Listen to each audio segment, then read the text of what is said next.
السلام علیکم ناظرین، پروگرام سیاسی وال میں شاہ ذوالفقار کوئٹہ اسٹوڈیو میں حاضر ہے۔ ناظرین، ہماری سیکیورٹی کے ادارے، سی ٹی ڈی، پولیس یا دیگر قانون نافذ کرنے والے ادارے سب مل کے دہشت گردی کے خلاف جنگ بھی لڑ رہے ہیں۔ بہت سے ان میں ان فورسز، سیکیورٹی کے ادارے اور لا انفورسنگ ایجنسی ہیں، بے پناہ قربانیاں بھی انہوں نے دی ہیں اور اپنے جانوں کا نذرانہ بھی پیش کیا ہے۔ ان کے نتیجے میں بہت سی ایسی کارروائیاں ہوئی ہیں جس میں بہت سے دہشت گرد مارے بھی گئے ہیں، گرفتار بھی ہوئے ہیں، اور ایک بڑے ان کی کھیپ جو اسلحے کی ہے یا وہ ڈمپ یا جو جہاں پر انہوں نے ڈمپ کیا تھا وہ ریکور بھی ہے، ان کو گرفتار بھی ریکوری بھی ہوئی ہے۔ ایک ہمارا موضوع یہ بھی ہے کہ بلوچستان میں سی ٹی ڈی نے آغاز کر دیا ہے آپریشن کا، اور خفیہ اطلاع ان کو ملی تھی کہ یہاں اپنے ٹھکانے قائم کر رہے ہیں بلوچستان کے نارتھ میں۔ انہوں نے کارروائیاں کی ہیں۔ ابھی تک جو بتایا گیا ہے کہ بہت سے لوگوں کو گرفتار کیا گیا ہے جو سہولت کار ہیں، ان سے لیڈ ملے گی اور اس میں امکان ہے کہ بہت سے لوگ گرفتار ہوئے ہیں اور پوچھ گچھ کے لیے ان کو مختلف جگہ شفٹ بھی کر دیا ہے۔ ساتھ میں ابھی 2 روز پہلے سیکیورٹی اداروں نے ایک ایسا آپریشن کیا لکی مروت میں جہاں 11 دہشت گردوں کو انہوں نے مار دیا۔ یہ وہی لوگ تھے جو دن پہلے یعنی 11 تاریخ کو، اس سے پہلے بلکہ کچھ 2 دن پہلے ہمارے 7 جوان انکلوڈنگ کیپٹن جو ہے وہ شہید ہوئے ایک بم بلاسٹ میں۔ ناظرین، ایک یہ موضوع، ایک دوسرا موضوع ہمارا ہے کہ گورنمنٹ نے کوئی تقریباً 13 ٹریلین کا ریونیو ٹارگٹ رکھا ہے بجٹ میں۔ اس میں 5.45 جو ہے انکم ٹیکس سے ہے اور 4.9 جی ایس ٹی سے، اور اس کے علاوہ بھی کچھ جو مختلف اس سے ذرائع سے آئیں گے، تو یہ ٹوٹل 13 ٹریلین پچھلے سال کے مقابلے میں، جو یا بلکہ ابھی تو کرنٹ ایئر رواں مالی سال چل رہا ہے، اس کے مقابلے میں یہ 40% کا انکریز ہے۔ یہ 2 ہمارے موضوع ہیں۔ میں اپنے پینلسٹ کا تعارف کراؤں۔ میرے پہلے پینلسٹ ہیں پروفیسر محمد عارف صاحب، اور تعلق عامہ کے انٹرنیشنل ریلیشنز کے ماہر بھی ہیں، اور اکثر ہم تجزیے کے لیے ان کو بلاتے ہیں۔ میرے دوسرے مہمان ہیں پروفیسر امان اللہ رند صاحب۔ بیسیکلی یہ استاد ہیں اور پڑھاتے رہے ہیں اقتصادیات۔ میرے تیسرے مہمان سلیم شاہد، سینئر جرنلسٹ ہیں، کسی تعارف کے محتاج نہیں ہیں، ڈان اخبار کے لیے لکھتے ہیں۔ آپ کو سب خوش آمدید۔ پروفیسر صاحب، میں جو ابھی بات کر رہا تھا اور آپ نے یہ دیکھا کہ سیکیورٹی فورسز کارروائی کرتی رہتی ہے اور اس طرح کی، لیکن بعض کارروائیاں ایسی ہوتی ہیں کہ جس سے اصل وہ ٹھکانے تک پہنچ جاتی ہے، ان کے سہولت کاروں کو پکڑ لیتی ہے اور ان کو، جس سے دہشت گردی کا ایک بڑا خطرہ ٹل جاتا ہے۔ جی بالکل شہزاد صاحب، آپ زیادہ نظر رکھتے ہیں، آپ خود بھی جرنلزم سے اور میڈیا سے وابستہ ہیں ہمیشہ سے۔ تو طالبان کی جو ایک انٹرم گورنمنٹ آئی 2021 کے بعد، اس کے بعد سے یہ خدشات تو تھے کہ وہاں پہ کچھ اس طرح کے عناصر جو ہیں وہ پناہ لیے ہوئے ہیں اور دہشت گردی کی کارروائیاں کر رہی ہیں، اور خاص طور پر 2022 کے دسمبر کے بعد جب خود ٹی ٹی پی نے ان کے ترجمان انہوں نے بتایا کہ ہم نے بلوچستان سے کچھ ایسی تنظیموں کو اپنے ساتھ ایفیلیٹ کر لیا ہے یا انہوں نے ہمارے ساتھ بیعت کر لی ہے، تو اس کے بعد بلوچستان میں جو ہے یہ دہشت گردی کے خطرات جو تھے بڑھتے جا رہے تھے، لیکن اس کے ساتھ ساتھ ہمارے سیکیورٹی کے ادارے بھی ویجیلنٹ رہے ہیں۔ آپ کو یاد ہوگا کہ جو اس سے پہلے کارروائیاں کرتے رہے ہیں۔ پھر بلوچستان میں بھی اس قسم کی کارروائیاں بڑھتی گئیں، اور جنوب سے لے کے ہمارا جو مکران کی بیلٹ سے لے کے یوب تک، سینٹرل بلوچستان اور یوب تک مختلف کارروائیاں ہوتی رہی ہیں۔ یہ پچھلے 2-3 سال کا جو ہم تجزیہ کریں تو آپ کو معلوم ہے۔ لیکن اس کے ساتھ ساتھ بلوچستان میں پھر سی ٹی ڈی اور ہمارے جو دوسرے سیکیورٹی کے ادارے ہیں اور انٹیلیجنس کے جو ادارے ہیں، ان سب نے مل کر ان کے خلاف ایک مؤثر کارروائیاں کی کہ اس کو زیادہ بڑھنے نہ دیا جا سکے، تاکہ اس کو وہ وہیں پہ روک سکیں، جس سے بہت سارے خطرات چل گئے. بہت جیسے آپ نے ابھی تمہید میں بتایا کہ بہت سی 4000 سے زائد کارروائیاں سیکیورٹی فورسز کی جو ہیں وہ صرف اس سال کا جو اپریل سے جون تک کا جو ایک پیریڈ ہے اس میں 4000 سے زائد کارروائیاں کی گئی ہیں انٹیلیجنس بیسڈ صرف بلوچستان میں، اور 7000 سے زائد جو کارروائیاں ہیں وہ پورے پاکستان میں. اگر ایوریج اس کا وہ نکالتے ہیں، ایوریج تو وہ سب سے زیادہ بلوچستان میں، اور ایوریج نکالتے ہیں تقریباً آپ کے 90 سے 100 ڈیلی کی بنیاد پر جو کارروائیاں ہوتی ہیں. اور جس کا آپ نے ابھی ایک ریسنٹ کارروائی کا جو ذکر کیا کہ کل جو ہوئی، جس میں ایک خارجی جو تحریک طالبان ہے ان کا جو خارجی مجلس شورا ہے ان کے ایک اہم ممبر جو تھے ان کو گرفتار کیا ہے، اور ان کے ساتھ جو ان کے سہولت کار جیسے آپ بتا رہے تھے، تو اس کی بنیاد پر آپ بہت سارے ایسے لیڈ آپ کو مل گئی ہے، یا آپ کے سیکیورٹی اداروں کو ایسی لیڈ ملی ہے کہ ہم جا کے ان تک کارروائی کر سکتے ہیں یا اس کی بنیاد تک پہنچ سکتے ہیں. اور پاکستان اس سے پہلے بھی ہم بہت دفعہ ذکر کر چکے ہیں کہ پاکستان بہت مرتبہ افغانستان کو اور ان کی جو انتظامیہ ہے ان کو یہ باور کراتا رہا ہے کہ آپ کے یہاں جو اس طرح کی سرگرمیاں ہوتی ہیں تو اس کے پھر بہت سے ایویڈنس آئے. ابھی جو ہمارے ڈپٹی سیکرٹری جو تھے دفاع کے انٹیریئر کے، وہ گئے تھے افغانستان، سارا انہوں نے ڈوزیئر وہاں پہ خرم آغا گئے، ڈوزیئر پیش کیا، ان کو ثبوت دکھائے بشام والے حملے کے حوالے سے. اس کے بعد جب آپ دیکھتے ہیں کہ اور ان کی طرف سے ایشورنس آئی ہے کہ ہم آپ کے ساتھ تعاون کریں گے. جی بالکل. تو اسی طرح سے افغانستان کے اندر خود جو طالبان کی جو انٹیلیجنس ایجنسی ہے اس وقت گورنمنٹ کی، جو جی ڈی آئی ہے، جنرل ڈپارٹمنٹ آف انٹیلیجنس جو ہے، انہوں نے خود اپنے ہی حکومت کے لوگوں کو، جس میں دفاع کے لوگ بھی ہیں، جس میں اس کے ساتھ ساتھ جو ہے وزارت داخلہ کے لوگ بھی ہیں، اور 705 یا 702 کور ہے ان کی، اس کے لوگ بھی ہیں جن کو گرفتار کیا ہے، جن کا تعلق آئی ایس کے ساتھ وہ ان کو فیسیلیٹیٹ کر رہے تھے افغانستان میں. افغانستان کے مغرب میں ان لوگوں نے، خود طالبان کی حکومت نے اپنے ہی طالبان جو ان کے ساتھی ہیں ان کو گرفتار کیا ہے. تو یہ بہت بڑا ثبوت ہے کہ وہاں سے کارروائیاں ہوتی ہیں، جس کو ہمیشہ افغانستان ڈینائی کرتا رہا تھا. لیکن ہم نے بارڈر کے اوپر بھی ویجیلنٹ رہے ہیں، اسی طرح سے اور بھی کارروائیاں کی ہیں ہماری جو انٹیلیجنس ایجنسیز ہیں. ریسنٹلی کے پی کے میں آپ دیکھتے ہیں کہ 2-3 دن پہلے جو ایک کارروائی ہوئی ہے، 2 دن کے اندر اس کا جو نتیجہ تھا وہ برآمد ہوا، جس میں ہمارے بہت سے جوان شہید ہوئے، 7 جوان انکلوڈنگ کیپٹن. تو اس کے فوراً تہ تک پہنچ گئے، اور ان لوگوں کو جو کلپریٹس تھے اور جو ان کے سہولت کار تھے ان تک ہماری انٹیلیجنس ایجنسیاں اور ہماری فورسز جو تھیں انہوں نے جا کے ایک مؤثر کارروائی جو ہے کے پی کے میں بھی کی ہے. اسی طرح سے بلوچستان میں بھی وہ اس طرح کے مختلف ادارے بنانے کی کوشش کر رہے تھے، یا اپنی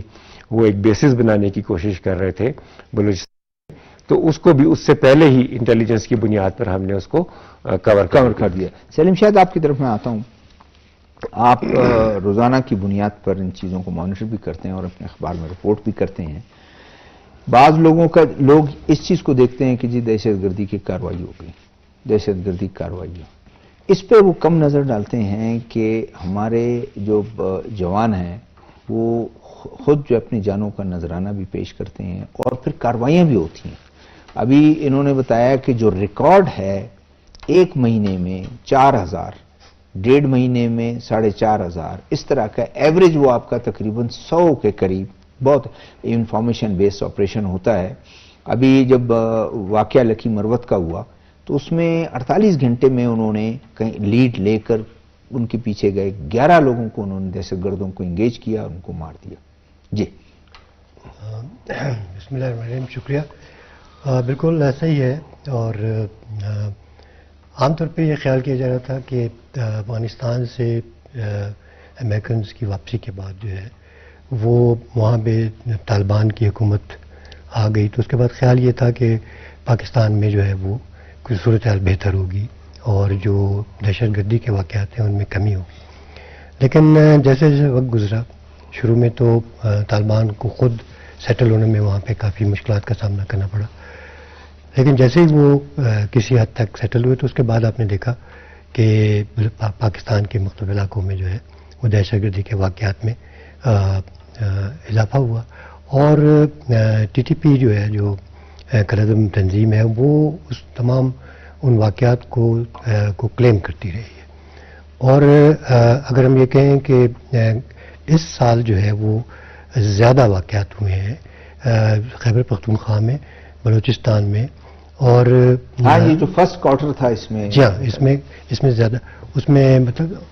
جو ان کے حملے تھے ان کی تعداد میں کافی اضافہ ہوا. تو اس صورتحال کو سامنے رکھتے ہوئے جو پاکستان کی سیکورٹی فورسز ہیں، جو آرمی ہے، ایف سی ہے، وہ سب اس میں شامل ہیں کہ انہوں نے اقدامات کیے، انہوں نے کاؤنٹر کرنے کے لیے جو ہے وہ آپریشنز بھی کیے. اور عام طور پہ جیسے آپ نے کہا کہ خیال یہ کیا جاتا ہے کہ یہ ذکر تو ضرور ہوتا ہے کہ جناب دہشت گردی کے واقعات ہوئے، اس میں اتنے لوگ جو ہیں یا اتنے لوگ شہید ہو گئے، لیکن یہ اس بات کا ذکر بہت کم ہوتا ہے کہ جو واقعات کارروائیاں بھی ہو رہی ہیں. جی ہاں، کہ یہ اس بات کا ذکر کم ہوتا ہے کہ جتنی جو واقعات ہوئے ہیں اس کے مقابلے میں کئی گنا ایسے جو ان کے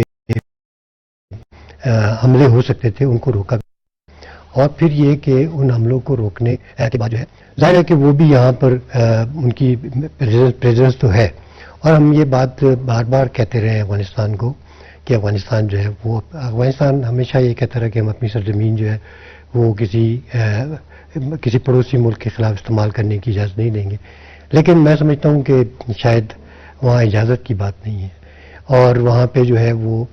بہت آسانی کے ساتھ، ہمارا بہت بڑا پورس بارڈر ہے افغانستان کے ساتھ، تو آتے رہے اور وہ آ کے یہاں پہ پھر یہ کہ دیکھیں یہ موقع تھا افغانستان کے لیے جب امریکن وہاں سے چلے گئے تو ان کو دنیا کو یہ بتانے کے لیے کہ ہم دہشت گردی کو کہیں پر بھی ہم سپورٹ نہیں کریں گے، اور ہم ایک پرامن کیونکہ دیکھیں دنیا میں ان کی جو ریپوٹیشن ہے جو افغانستان کی، افغان طالبان کی، وہ یہ کہ جناب وہاں پہ دہشت گردی کے ساتھ ان کا نام آتا ہے. تو یہ بہت بڑا ایک موقع تھا کہ وہ اپنے آپ کو اسٹیبلش کرتے ایک پرامن، جو کہ دہشت گردی کے خلاف دنیا جو دہشت گردی کے خلاف اقدامات کر رہی ہے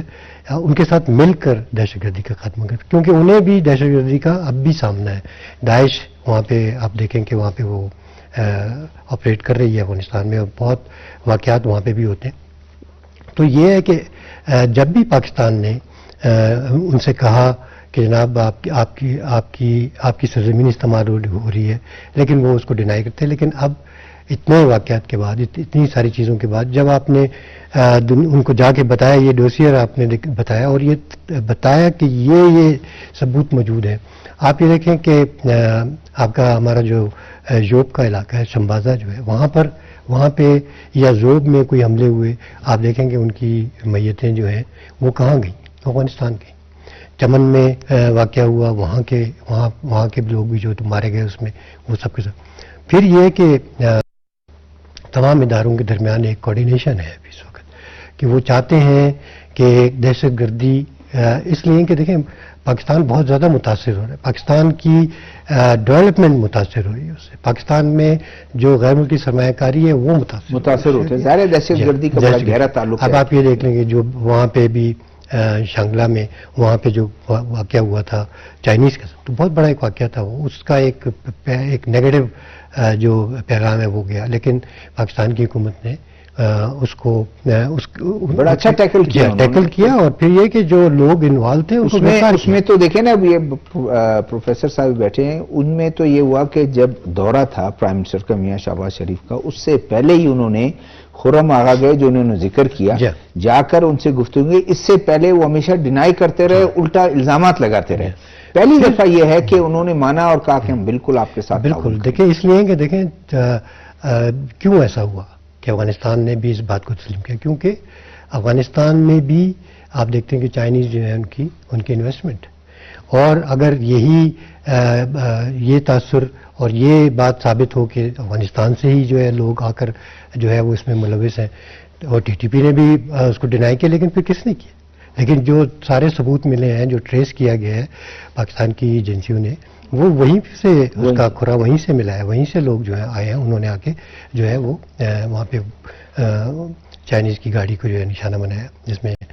6 لوگ مارے گئے۔ تو بات یہ ہے کہ اس وقت جیسے آپ نے ذکر کیا کہ بنو کا واقعہ ہوا، اس میں آپ دیکھیں کہ وہاں پہ جو ہے وہ فائرنگ کر کے اس میں ہمارے 7 جوان، جس میں ایک کپتان بھی تھے، وہ بھی شہید ہوئے۔ وہ آئی ڈی انہوں نے گاڑی پہ جو ہے نا روڈ سائڈ بلاسٹ کیا، جس میں وہ، لیکن یہ بھی آپ دیکھ لیجئے کہ انہوں نے فوری طور پہ ریکی کر کے تمام معلومات جمع کر کے ان کے خلاف کارروائی کی، اور 11 ابھی پچھلے دنوں میں، پچھلے 1-1.5 مہینے میں 2 مہینے کے دوران آپ کا جو سمبازا ہے، یہ آپ کا بلوچستان کے جو اور علاقے ہیں، وہاں پہ تقریباً 36 جو دہشت گرد ہیں وہ مارے، اور بڑے پیمانے پر وہاں پہ آپریشن ہوا، وہاں پہ کچھ شہید بھی ہوئے، ہمارے آفیسر بھی شہید ہوئے، ہمارے جوان بھی شہید ہوئے۔ تو یہ تاثر کہ جناب ہم جو ہے وہ خالی دہشت گردی کا ذکر کرتے ہیں، لیکن ہماری جو فورسز ہیں جو کارروائی کرتی ہیں ان کو بھی بہت زیادہ۔ میں آپ کو ایک سیکنڈ کرنا چاہوں گا اس جگہ پہ کہ یہ ابھی میران شاہ کا جو آپریشن تھا، اس میں نصرت اللہ عاطف جو ہے وہ ہلاک ہوا اس آپریشن میں، جس کا تعلق افغانستان سے تھا، اور وردک میدان وردک صوبہ جو ہے ان کا، اس کی پھر ساری رسومات وہاں پہ ہوئیں آخری، اور تمام طالبان کے لیڈرز جو تھے وہ وہاں پہ ان کے گاؤں میں آئے وردک صوبے میں۔ یہ پچھلے وہاں کا واقعہ جو میران شاہ والا جو آپریشن کیا تھا فورسز نے، تو اس کی، اور یہ وہ شخص تھا افغانستان کا جس کا گھر وہاں پہ تھا صوبہ وردک میں، میدان وردک میں، اور اس کا بھائی جو ہے بگرام بیس پہ وہ ایک خودکش بمبار پہلے بھی وہ ہو چکا ہے، جس کی اسی طرح رسومات اسی گاؤں میں اور اسی گھر میں ہوئی تھی۔ تو یہ سپورٹ کرتی ہیں اس بات کو کہ وہاں پہ جو ان کے روٹس ہیں وہ اب بھی افغانستان کے اندر موجود ہے، جس کو طالبان جتنا بھی ڈینائی کر سکتے ہیں۔ پروفیسر صاحب اس میں تو دیکھیں نا، جب یہ گورنمنٹ آف پاکستان کی اسی تمام باتوں کو دیکھتے ہوئے انہوں نے ایک پالیسی اپنی بدلی کہ دنیا میں کہیں نہیں ہے کہ آپ بغیر ٹریول ڈاکومنٹ کے چلے جائیں۔ کچھ بارڈر ایریا میں کچھ کنسیشن ہوتا ہے کہ وہ ڈپٹی کمشنر دیتا ہے، لیکن وہ کہتا ہے کہ بارڈر کے نزدیک والے گاؤں میں آپ جا سکتے ہیں، اس کے بعد نہیں جا سکتے ہیں، اور آپ نے وہ بھی سرٹن پیریڈ کے لیے 10-12 دن کے لیے آپ جائیں۔ یہ نہیں ہے کہ آپ شناختی کارڈ پہ وہاں چلے جائیں، ادھر آپ گھومتے رہے 3 سال 2 سال، جب آئے کوئی پوچھنے والا نہیں، ان کا جو تذکرہ ہے اس پر آپ آئیں، کراچی میں کاروبار کرتے رہے، چلتے رہے، اسی چیزوں سے تو ان کا ون جو ڈاکومنٹ رجیم ہے۔ دیکھیے جو یہ ابھی 11 جون کی جو آخری وہ ڈیٹ تھی، اسی حوالے سے جو پاکستان نے ایک فیصلہ لیا تھا کہ تمام جو انڈاکومنٹڈ لوگ ہیں ان کو واپس بھیجا جائے گا۔ تقریباً 7 لاکھ کے سے زیادہ جو ریفیوجی، جو انڈاکومنٹڈ ریفیوجیز تھے، وہ اپنے گھروں کو جا چکے ہیں۔ مئی کے مہینے میں صرف 510 خاندان جو ہیں وہ واپس، ہم تو یہ چاہتے ہیں کہ وہ عزت سے اپنے گھر جائیں اور اپنے ملک کو چلائیں، اس کی ترقی میں اپنا ایک کردار ادا کریں۔ تو باقی جیسے آپ نے کہا کہ دنیا میں کہیں پہ بھی ایسا نہیں ہوتا کہ کوئی 1 گھنٹہ آپ کسی بھی یورپ کے ملک میں جو اس پہ آواز اٹھاتے ہیں کہ پاکستان یا کچھ زیادتی کر رہا ہے، ان لوگوں کو نکال رہا ہے، یا جو ہیومن رائٹس کے یا ریفیوجیز کے حقوق کی بات کرتے ہیں، آپ ان سے پوچھ لیجئے، پورے یورپ سے، پورے امریکہ سے، کینیڈا سے، جتنے بھی ڈیولپڈ ملک ہیں، کیا وہاں پہ کوئی ایئرپورٹ کے باہر 1 گھنٹہ بھی جا سکتا ہے؟ 1 گھنٹے کے لیے بھی ایئرپورٹ آپ بغیر ڈاکومنٹ کے کسی ایئرپورٹ پہ اترے، وہ آپ کو فوراً ڈیپورٹ کریں گے۔ وہ کہتے ہیں نا، وہ کہتے ہیں کہ اسلام میں، یہ ان کا کہنا ہے، اسلام میں بارڈر کا کوئی تصور نہیں ہے۔ تھوڑی دیر کے لیے ان کی بات مانیں، ذرا دبئی جا کے دکھائیں، ذرا سعودی عرب، میں تو کہہ کسی بھی ملک میں جا کے دیکھیں، آپ مذہبی رسومات لے جاتے ہیں، آپ ادھر آپ کا جو ویزا ہے وہ ختم ہو، ذرا آپ ادھر گزار کے دیکھیں، اور ان کو کہیں تھے ہم اسلامی بردرہڈ اور امہ کے ہم ممبر ہیں، آپ ہمیں چھوڑے گا؟ نہیں، کوئی سب کو چھوڑے گا۔ تو یہ دنیا کا ایک اصول ہے اور اسی طرح سے دنیا چلتی ہے۔ میں آتا ہوں پروفیسر امان اللہ کی طرف۔ پروفیسر امان اللہ صاحب، یہ بتائیں کہ کتنا اثر ہوتا ہے کہ کسی ملک کی اکانومی اور دہشت گردی کے واقعات ہوں، جس میں لا اینڈ آرڈر کا پرابلم ہو، جس میں ایک شہری جو ہے وہ یہ دیکھتا ہے کہ وہ کاروبار کیسے کرے گا، وہ فری موومنٹ کیسے کرے گا، کتنا امپیکٹ کرتا ہے اس کی اکانومی کو؟ بسم اللہ الرحمن الرحیم۔ شہزادہ صاحب بڑا میں آپ کا مشکور ہوں. جب ہم بات کرتے ہیں جی پولیٹیکل اکانومی کی بات کرتے ہیں جی. اب پولیٹیکل اکانومی میں دیکھیں اگر آپ کے پاس ایک ایسا ایک سینیریو ہے جہاں پہ آپ کا پولیٹیکل اسٹیبلائزیشن ہے تو وہاں پہ پھر یہ کہتے ہیں کہ جی کہتے کیا ہے بالکل صاف اور واضح اصول ہیں کہ وہاں پہ آپ کو جو ہے اکنامک ڈیولپمنٹ ملے گا. اب اکنامک ڈیولپمنٹ کا جو ایک تعلق ہے پولیٹیکل اسٹیبلٹی کے ساتھ وہ بہت زیادہ گہرا ہے. تو اس بات کو مد نظر رکھتے ہوئے اگر ہم پاکستان میں دیکھیں کہ جی ہم مختلف ادوار میں جو ہے وہ پولیٹیکل اسٹیبلٹی کا شکار تو رہے لیکن اس نے جس طریقے سے اکانومی کو ہمارے افیکٹ کیا اور وہ اکانومی جو ہے نا اب جو صورتحال اس وقت بنی ہوئی ہے دیکھیں اس کو تھوڑا سا اور بھی ہم دیکھ لیتے ہیں ایک براڈ اسپیکٹرم میں دیکھ لیتے ہیں کہ جی پاکستان میں جو اکانومی اس وقت موجود ہے یا پاکستان کی جو اکانومی ہے جن پیرامیٹرز پہ یہ رن کر رہا ہے تو ان پیرامیٹرز میں اور بھی ایسے بہت عناصر ہیں جو اس کو افیکٹ کر رہے ہیں لیکن جو مین ایک چیز ہے that is your political stability. اب یہاں پہ ہم دیکھیں گے کہ جی اگر یہ جو حالیہ بجٹ پیش کیا گیا اس بجٹ میں ہم دیکھتے ہیں کہ جی گورنمنٹ نے جو ٹارگیٹس فکس کیے ہیں اب یہ وہ نمبر ہیں جو کہ ٹارگیٹس فکس ہوئے ہیں. اس سے پہلے جتنے بجٹ جو ہے نا وہ پیش کیے گئے ہیں ٹارگیٹس فکس ہوئے ہیں. کسی بھی بجٹ کے خد و خال کو یا اس کی خصوصیات کو جب ہم دیکھتے ہیں تو اس بجٹ میں ہم دیکھتے ہیں کہ وہ ایک ایسا بجٹ ہونا چاہیے جو کہ عام کیونکہ بجٹ کا ڈائریکٹ تعلق ایک کامن پرسن کی زندگی سے ہے اس کو آپ نے تبدیل کرنا. تو اس بجٹ میں ہم دیکھتے ہیں کہ جی وہ جو بے نظیر انکم سپورٹ پروگرام ہے جس کو ہم کہتے ہیں نا کہ سوشل پروٹیکشن. اب سوشل پروٹیکشن کے نام پہ جو پروگرام رن کر رہا ہے بے نظیر انکم سپورٹ پروگرام اس کو فردر بوسٹ کیا جا رہا ہے. اس میں 25% انکریز لایا گیا ہے. اسی طریقے سے کفالت پروگرام ہے اس میں جو ہے وہ انکریز کیا گیا ہے. اسی طریقے سے باقی جتنے آپ کے ویلفیئر پروگرامز ہیں اس میں آپ کو بجٹ میں کوئی انکریز ملیں گے. تو یہ انڈیکیٹ کرتا ہے کہ جی آپ کوشش یہ کر رہے ہیں کہ جی اپنے عوام کو جو ہے وہ سہولت پہنچائیں وہ سوشل پروٹیکشن دیں جہاں پہ دیکھیں اگر اکنامک اسٹیبلٹی آئے گی تو پھر پولیٹیکل اسٹیبلٹی بھی آئے گی. اگر ہم کازز پہ چلے جائیں گے پولیٹیکل انسٹیبلٹی کے تو وہاں پہ ہمیں بہت سے ایسے کازز نظر آئیں گے جس پہ ٹاپ ہوگا کہ جی اگر آپ کی معیشت میں ایک شخص خوشحال نہیں ہے تو پھر ہم تھیوریٹیکل سائڈ پہ جاتے ہیں کہ بہت سے ایسے کازز ہیں کہ کیوں ایک شخص جو ہے نا وہ جرائم میں ملوث ہے, کیوں ایک شخص جو ہے نا مختلف معاملات میں جو کہ اسٹیٹ انلیگل ایکٹیویٹیز ہے اس میں ہے. تو اس کی واضح جو ہے وہ ثبوت یہ ہے کہ جی اگر ہم اکنامک اسٹیبلٹی لائیں گے اور پھر پورے دنیا میں ہم دیکھیں آج گلوبلائزیشن کا دور ہے جو ریفلیکشنز ہمیں آتی ہیں کہ جس ملک میں اکنامک اسٹیبلٹی ہے جس ملک کا پر کیپٹا انکم ہے جس ملک کا نیشنل انکم انکریز ہے جس ملک میں جو ہے وہ ویلفیئر اسٹیٹ کے طور پہ وہ حکومتیں کام کر رہی ہیں وہاں پہ آپ کو یہ دہشت گردی کا جو عنصر ہے وہ بہت کم ملے گا. تو اسی طریقے سے ہم دیکھتے ہیں کہ اس پورے بجٹ میں جس میں ہم انفلیشن ریٹ کو دیکھتے ہیں جی انفلیشن ریٹ اس وقت کہا جا رہا ہے کہ جو ٹارگیٹ فکس کیا گیا ہے وہ 12%. تو ویسے اکانومسٹ یہ کہتے ہیں کہ جی یہ ڈبل ڈیجٹ میں ہونا چاہیے لیکن اتنا یہ جو 2% ہم کہہ رہے ہیں 10% تک تو یہ ٹھیک ہے. لیکن پھر بھی دیکھیں اگر اس لاسٹ ریجن میں جو انفلیشن ریٹ رہا ہے اس کے اور وجوہات ہو سکتے ہیں 34% شہزادہ صاحب وہ ایسے ہے کہ دیکھیں یہ جو کووڈ ہے کووڈ کے بعد جو گلوبل اکانومی ہے اس میں بہت سی تبدیلیاں پوری دنیا میں پورے دنیا میں ایون جو ایڈوانسڈ اکانومیز تھی وہاں پہ بھی یہ انفلیشن ریٹ جو ہے نا تھوڑا سا بیکاز ہوا یہ کہ جی سپلائیز آپ کے رک گئی اور اکنامکس کا ایک اصول ہے کہ آپ کے جب سپلائیز رک جاتے ہیں تو ڈیفینیٹلی پھر جو ہے وہ ڈیمانڈ تو وہی رہے گا کیونکہ لوگ تو وہیں پہ ہیں. تو ڈیمانڈ جب آپ کا اسی سٹیج پہ رہے گا یا انکریز ہوگا تو سپلائیز شرنک کر جائیں گے تو ڈیفینیٹلی پرائسز ہائی ہو جائیں گے اور یہ جو انفلیشنری پریشر ہے اس نے پاکستان پہ بھی اپنے اثرات ڈالے. اب اس میں اگر ہم یہ جو ٹارگیٹ فکس کیا جا رہا ہے 12% کا اگر یہ 12% جو ہے اچیو کیا جاتا ہے تو میرے خیال میں یہ پھر جو گروتھ ریٹ اس کے اگینسٹ جو ہے نا انہوں نے فکس کیا وہ 3.6% ہے. اب 3.6% دس از ناٹ آئیڈیل فگر. کہتے ہیں کہ جی ایک اکانومی گروئنگ اکانومی کے لیے 5.6% جو ہے نا وہ گروتھ ریٹ ہونی چاہیے.